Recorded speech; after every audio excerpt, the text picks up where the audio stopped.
Tanghali na ngang bumangon ng aking alaga kaya ito naghanda ako para makapagluto. At ito ay diretso na lang tanghalian namin. Hello everything! Ako si Cheska, isang kasambahay dito sa Hong Kong.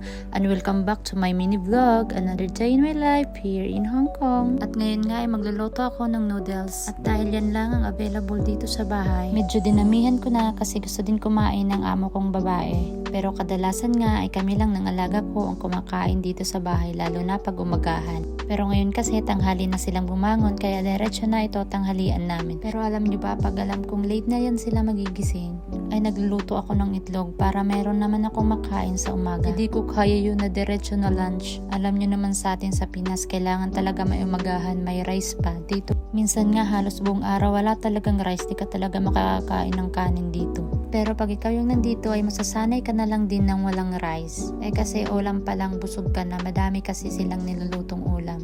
Tulad ngayon tanghalian namin, wala talaga kaming kanin.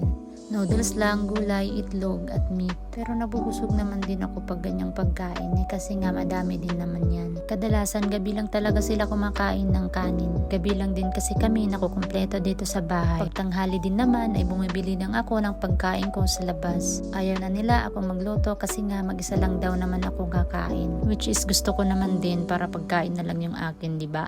Alam din siguro nila na tamad yung katulong nila kaya sa labas na lang din nila ako pinapabili ng pagkain ko. Dito nga sa niluluto ko ay nakalimutan kong maglagay ng itlog.